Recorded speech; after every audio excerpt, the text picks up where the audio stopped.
Fala aí, fanático vascaíno, fanática vascaína. Que alegria encontrar você aqui nesse domingão, dia 8 de junho de 2025. Seja muito bem-vindo ao nosso canal. Se inscreve, já dá aquela moral, deixa seu like, mãozinha que tá aqui embaixo, que é muito importante para que o YouTube entregue para outros vascaínos. Bom, DNA vascaíno. Esse é o nosso tema. Vamos olhar para o próprio umbigo, olhar internamente, mergulhar no túnel do tempo e revisitar a nossa história. Acho que isso está faltando muito ao Vasco da Gama. Quando o Vasco olha para fora para buscar reforços, eu sempre, isso aí da minha cabeça não sai. Você tem que buscar alguém superior a quem está hoje no Vasco. Então, um exemplo. Eu vou buscar um atacante lado de campo, porque o Ryan que eu tenho, ele me entrega isso. E esse cara vai me entregar isso. Ok. Vale. Eu tenho um Ryan que entrega isso. Vou trazer um cara que também vai entregar isso ou um pouco menos. Não trago, já tenho em casa. Para trazer, tem que ser alguém superior. E aí, revisitando a nossa história, mergulhando no nosso túnel do tempo, a gente vai olhar que o nosso DNA sempre foi olhar para as divisões de base. Eu não sei a sua idade. Comenta aqui a sua idade para que a gente possa entender de que geração você começou a acompanhar o Vasco da Gama. Eu sou de 1977, faço 48 anos nesse ano. E eu lembro bem do futebol a partir da decisão em 84 contra o Fluminense. Então, dali para frente, eu vi as gerações surgindo. Eu vi Romário subir, eu vi Giovani, eu vi Mazinho. Essa é uma geração que subiu em 85, 86, 87 já foi campeã. Eu vi, na sequência, subir a geração de Bismarck, William, Sorato, geração que foi campeã em 1988. Eu vi em 89 o Vasco, com jogadores experientes, mesclando com a base, ser campeão brasileiro. O goleiro era Cássio, não era da base, mas tinha vindo já para o último ano de juniores. Então já estava há alguns anos, sabia, já estava com o DNA vascaíno nele. Luiz Carlos Vinck, um jogador experimentado, que veio de fora. Marco Aurélio da base. Quinones, zagueiro equatoriano, que veio de fora. Mazinho da base, então 2. Zé do Carmo, fora. Boiadeiro, fora. William, da casa. Bismarck, da casa. Quem fez o gol do título, Sorato, 5. Você tinha, obviamente, que Bebeto, que veio de fora, Andrade, Tato, Tita, mas foi uma mescla com os jogadores que estavam na casa. Avançando no tempo, estou pegando gerações que foram vitoriosas, que conquistaram e que marcaram. Em 92, Edmundo não vai para a Copa São Paulo e joga o Brasileiro. O time é campeão na Copinha, único título que o Vasco tem, o Edmundo começa arrebentando no Brasileiro daquele ano, que naquela oportunidade foi no primeiro semestre. E aí você tem, naquele time, que depois sobe, né? Depois do Brasileiro, Carlos Germano, Pimentel, Tinho, Edmundo, Valdir, Jardel. Olha a geração que subiu e que deu frutos ao Vasco da Gama. No ano seguinte, a dupla sensação das categorias de base e da seleção brasileira, Ian e Jean. Vem 1994, e eu sempre reforço essa história, contada muitas vezes, e aqui no canal pelo próprio o Ricardo Rocha, nós tínhamos 4 jogadores que não eram da base naquele time tricampeão estadual. Ele, Ricardo Rocha, Alexandre Torres, a nossa zaga.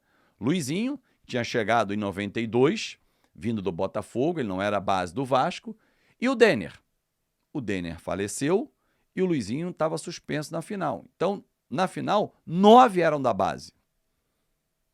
Carlos Germano, Pimentel, Cássio, França, Sidney, Jardel, Valdir, William, enfim. O nosso DNA. E aí depois a gente vai lembrando de muitas gerações. Em 97, sobe um ano antes, Pedrinho com o Felipe, se juntando a Carlos Germano, que já vinha de outras gerações, né? Mas vinha numa sequência, é da base. Você tinha jogadores com muita qualidade e sempre olhando para frente, o Edmundo voltou. Então você tinha pelo menos 4 ou 5 jogadores da base jogando. E hoje? Quem nós temos? O Luiz Gustavo, Rayan e o Coutinho. Quem mais? Ah, Fábio, mas tem o fulano, o Beltrano. Então, vamos olhar para a base? O Zuccarello tem potencial, o Estrela tem que voltar bem, tem muito potencial. O Lincoln, outro zagueiro, tem potencial. O lateral direito, Paulo Ricardo, tem potencial. Estou falando de jogadores que são utilizados em vários momentos. O GB tem potencial para ser um reserva imediato do Verratti. Esse é um desafio para o técnico Fernando Diniz. Observar esses crias. Ah, tem o Alex Teixeira, Fábio, que entra também a cria da base. Perfeito. Mas o Vasco precisa revisitar a sua história.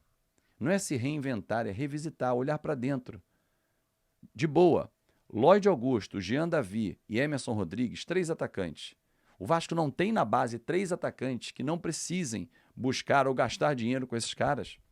Só nessas 3 compras aqui, miseravelmente, eu estou falando de 5 milhões de dólares na compra.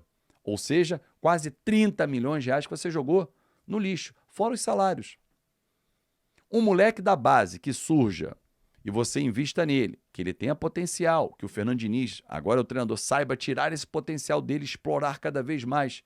Você vende esse cara por 3, 4 milhões. Um jogador que não é nem muito badalado, não. Pô, gente, o Eric Marcos, que subiu e teve poucas oportunidades, né, as que teve, não apresentou um grande futebol, foi vendido agora. E o Vasco vai ganhar 1 milhão de euros, quase 7 milhões de reais. Um jogador que não performou. Talvez, nas mãos do Diniz, pudesse performar e valer 2, 3. Outros clubes fazem isso. O Flamengo não é de vender todos os jogadores por 30, 40 milhões, não, gente. Vários jogadores saíram por 1, 2.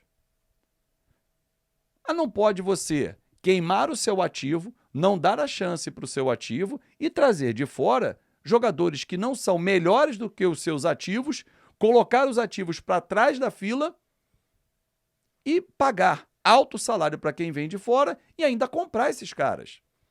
Aí a conta não fecha. É hora de revisitar a história, de olhar o DNA vascaíno, que o presidente tem, que o Felipe tem, citei eles aqui, na década de 90, quando eles subiram para o profissional.